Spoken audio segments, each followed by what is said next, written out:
Welcome back to class. So today we're going to be doing the promised tutorials. So yes, this has been washed. I'm going to be working with 5 yards of pure natural cotton fiber, pure blend, pure cotton, and it has already been washed. You understand? By washed, I mean it has already been discharged. You remember what that means? It simply means putting your fabric into water and just rinsing and washing it without soap, without detergent, okay? And then allow it to dry. So that's the first step, the starching, remember? And now we'll go straight into the tutorials.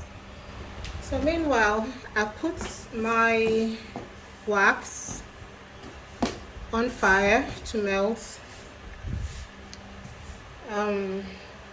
By wax, the candle wax. I'll go ahead to look for the front face. There's a front face and then the back face. So this is the front and this is the back. You can find that by just simply looking at this edge of the fabric, okay? And if you like, you can iron the fabric. That will even be best. You can iron if you prefer, but I don't, because it's still going to go through a whole lot of process. The style I'm doing is a polka dot style, right? So earlier on I forgot to protect my surface, so you can decide to protect your surface if you're using a fancy table. This table is a fancy table, or if you're just using a regular board and stuff like that, then no need. You can always scrape up off the wax when you're done. So yep, so all I'm doing basically is just creating polka dots, right? That's all I'm doing basically.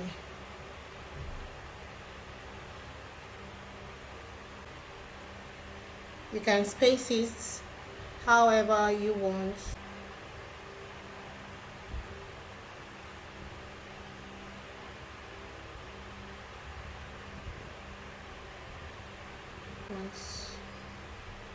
So this is just what I'm going to do throughout the fabric. So I'm going to pause the video while I go ahead and finish it up. So yes, I'm at the end of the fabric. Putting my polka dot at the end of the fabric. So now this part is optional, but that's what I will do. That's how I did. So you dip your applicator into the wax and you take out most of the wax, and then you gently sprinkle it onto the fabric, trying to avoid the polka dots.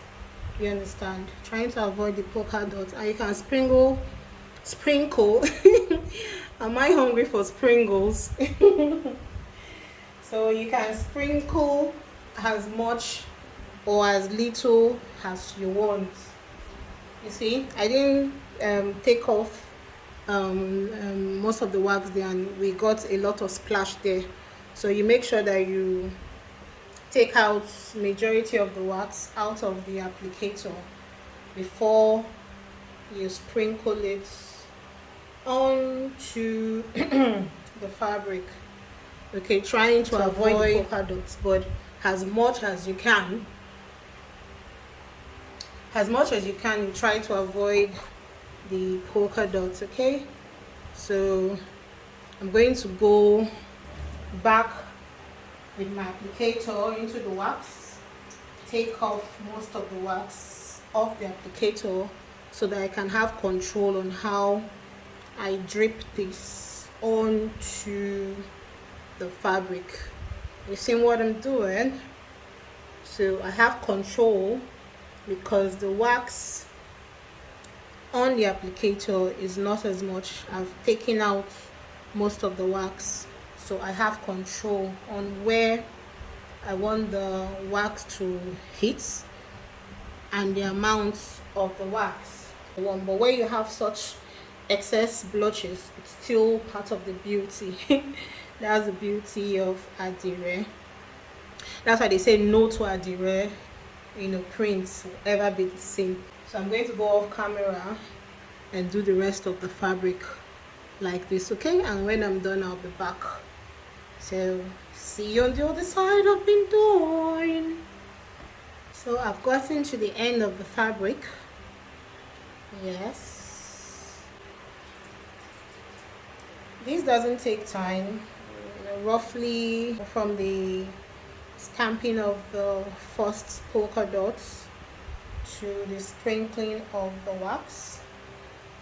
Yeah, I think let's say 30 minutes. I wasn't timing, but yeah, let's say roughly 30 minutes for 5 yards. So if you're working with a smaller fabric, of course the time will be shorter. Say you're working with 1 yard, maybe 15 minutes, 15 minutes, 10 minutes, top 5 minutes, tops 10 minutes.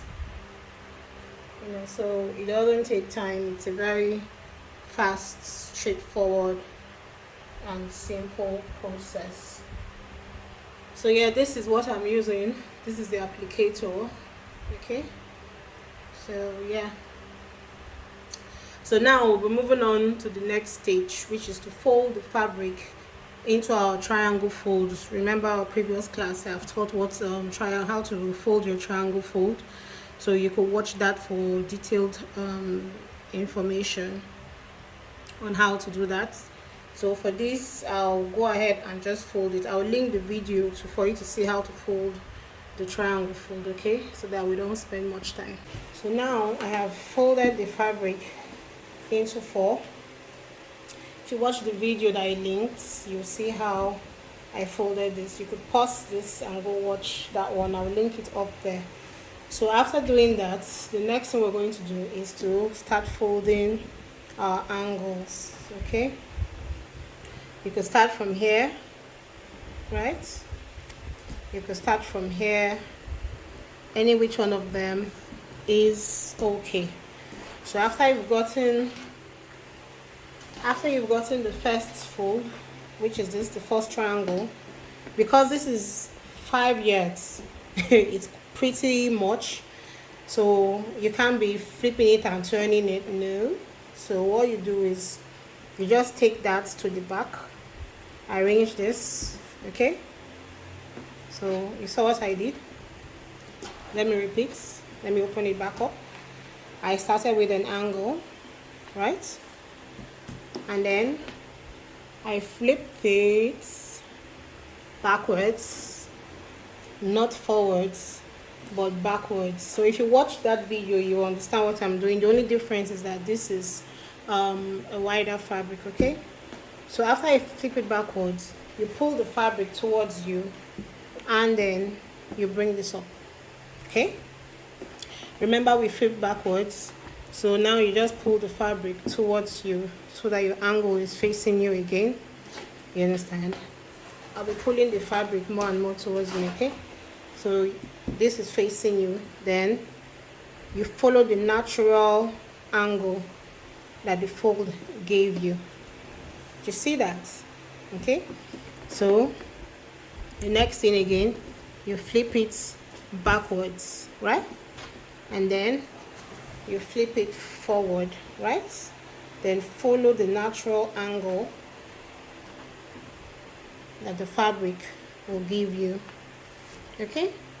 So repeat that again. You fold backwards, right? If you want to, when you fold backward, you can simply fold like this. You see that?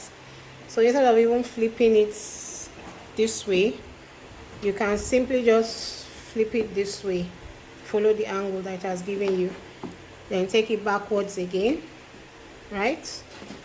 Then you flip it this way. You flip it following the angle. You take it backwards, right? Take it backwards.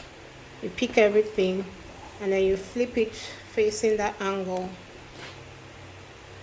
Right? Yeah. So you flip it facing the angle. So this is why I really don't like this one, because it tends to scatter and then you have to start arranging, you know. So I generally, my personal preference is to go this way. I flip it backwards, then I bring everything to face me so that I can see the fabric under and arrange it properly where it's not properly arranged. Okay, so that's my own, this is my own personal preference, but you could decide to do any one that is faster for you. Okay, so after arranging, seeing this, and now go ahead to still follow the angle, right?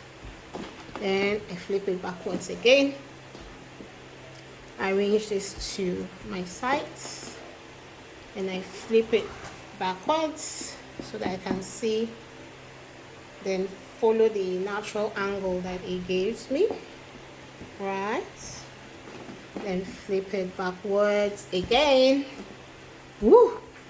I'll pause this and then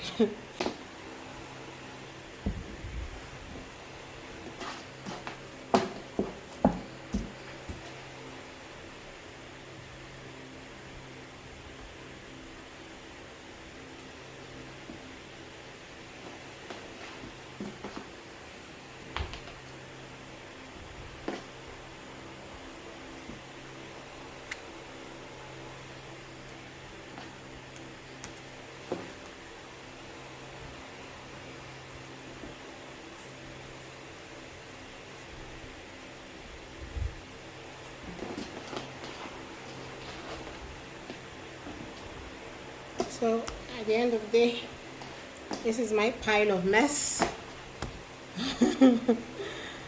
So you see some parts are not even. Don't worry about it. Okay, you can go ahead and try and arrange them, you know. Okay, so when you're done with that, I'm going for my design. I'm going in with the rubber band,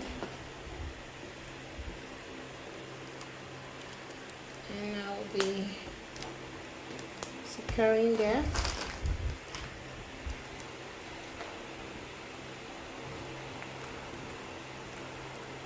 And also securing here.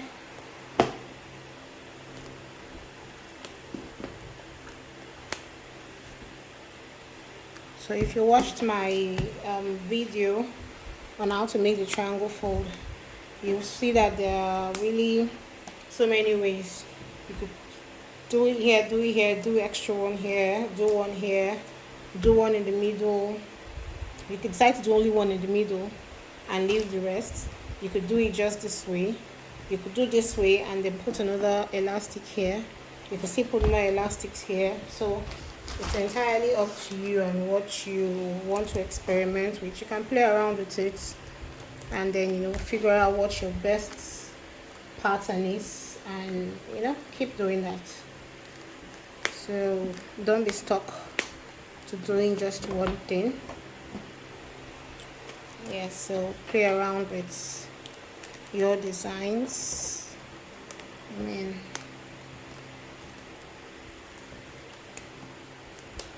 though the techniques are constant, which is a triangle fold, you know, and all that, but what you do with them is optional. What you do with them is optional. You could play around with it, have fun. You know, the designs are, you know, traditional, the triangle fold, the, you know,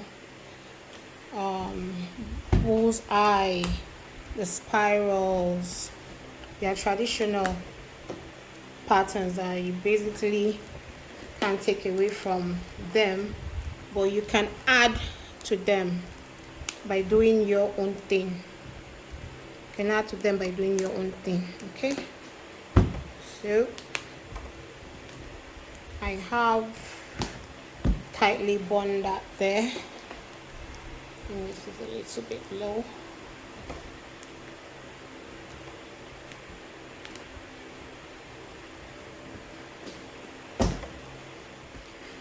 Okay.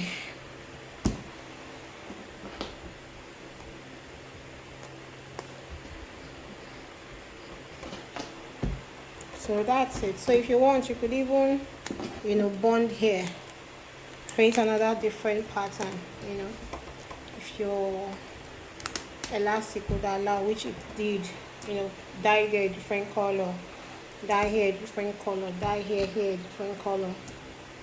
So it's entirely up to you, but what I'm working with today, I'm going to bond just here and leave the rest. All right, so time to go dye. Now to dye this, I'm going to soak this in water. Okay, so it's time to dye the fabric. So I'm going to be using violets. I'll be using green, and I'll also be using yellow. Okay, so I have my dye containers here. I want to put them in 3 separate containers. I'm not mixing the colors together. Okay, so now what we are dyeing is 5 yards of fabric. Now remember that to each 1.5 yard of fabric, you have to use, to each 1 yard of fabric, you have to use 1.5 spoon of dye color, 1.5 spoon of sulfite, and 1 spoon of caustic soda. I have a video which I will link up, so you go check how to do your dye measurements. Okay, so I'm going to be putting the dye into the bowls, considering that we have 5 yards to work with and we have 3 colors that I'm working with.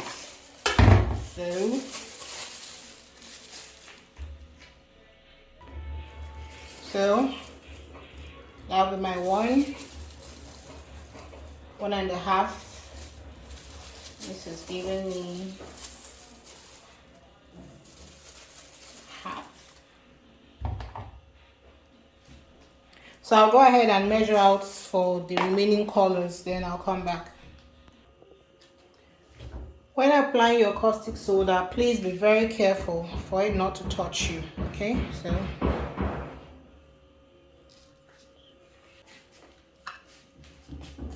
and then now the hydros.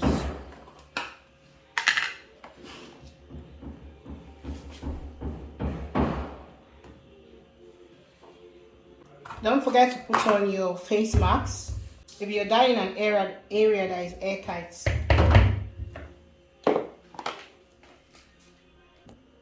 So now you're going with your hot water.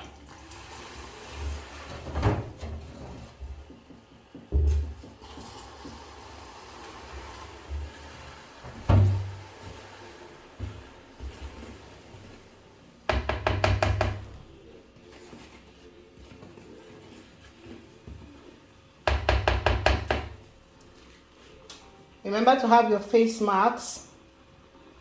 If the area you're dyeing in, I'm dyeing in my kitchen, so I'm quickly putting on my face mask because it's really potent. Okay,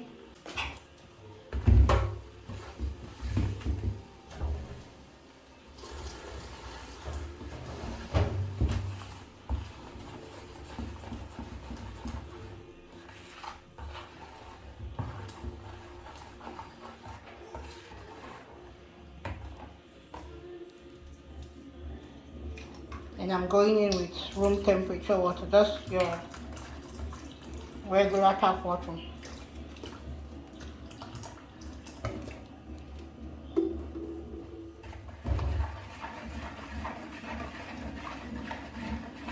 If I was dipping the whole fabric in the dye bath, this measurement would be different.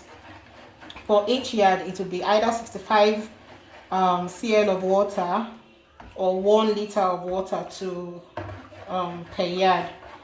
But because of the method I'm doing, I do not need that much water. I need my dye to be concentrated. Okay, so that's why I'm not putting in much water.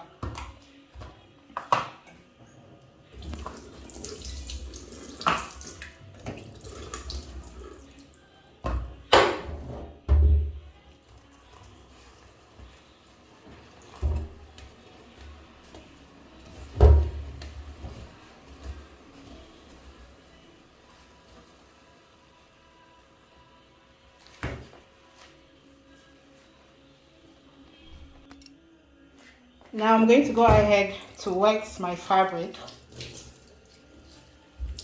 Remember what wetting does? it allows for the dye to flow easily through the fabric. The caustic soda allows the dye to penetrate the fabric. It softens the fiber of the fabric, while the hydrosulfide allows for the color dye, you know, to stick to the fabric, to stay to the fabric, so that when you rinse the fabric, everything doesn't come rinsing out with the fabric. What a waste of time and, you know, your work materials. So basically the water is not what softens the fabric, no. The water is not what allows the fabric to penetrate, no. The water only allows the fabric, the dye, to flow easily, you know. Yeah. So that's just the essence of that. So while we're waiting for this, we'll wait for our chemicals to cool down. All right, so start dyeing. So I'm going to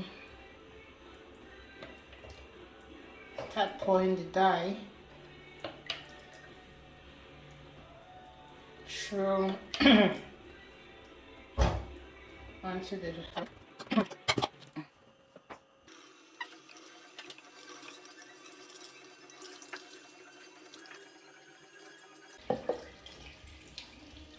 so you're supposed to put on your gloves. I need to get my gloves so that I could massage the dye into the fabric, you know. So you open all the folds. You open up all the folds. So there's a container under this rack to absorb the dye as it's pouring, so that if I need to run the dye over again, I will just pick up the container in the sink. You see this part? So that's why you need to open it up and pour the dye in there. Are you seeing? You see all these parts that look as if it had all the dye soaked, but yep, it was just there hiding. So you open it up and you pour your dye real good. You see that? See it's still white. So open it up, pour your dye on all those sections.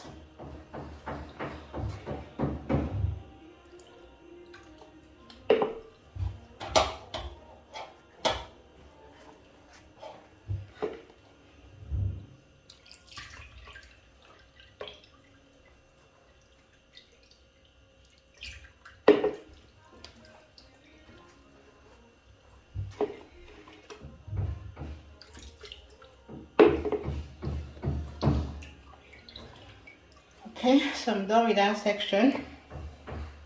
Now I'm going to turn it to the other side and do the same thing. Open up those places. So now that's the reason why I put the container inside, to be able to pick it up. Right? Pour the dye right back into this so that I can continue using it. So at this point I don't really need this anymore, because this time it won't be enough. Okay, so I have my glove back and then we do the same thing for this side. Open up all those folds, yeah, and pour the dye into it. If this glove is too big for you, that it's not making you manipulate the fabric easier, you could wear the surgical gloves. Those ones are more like your skin, more like your fingers, so they're more manageable than this one, which is not.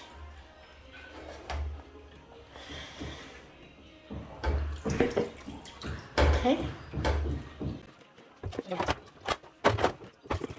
I'm going to go ahead and do the same thing. Please don't allow water touch the fabric. I'll just rinse in my gloves so that I can pick up the fabric. And then just pour the rest of the dye through the cloth. Awesome. So I'm now going to go ahead and do, here was yellow, I'm going to put green on that edge and then put purple in the middle. Okay, so I'll go off camera then do that, and yes, be back. So I'm currently done with the dyeing. So what I'm going to do is allow it sit for 30 minutes. Okay, after allowing it sit for 30 minutes, I'll loosen up where I tied it and then put it out to dry. So when it's dry, I'll rinse out the color and then the wax. The wax is used simply putting boiling hot water, putting the fabric into the hot water and trying to get off the wax. Remember in the beginning we used wax to create these circles you see in these polka dots. So that's what the waxing will do. It will take off the wax off the fabric and then we'll dry it. So till then, I'm going to allow it dry for 30 minutes, then we'll proceed.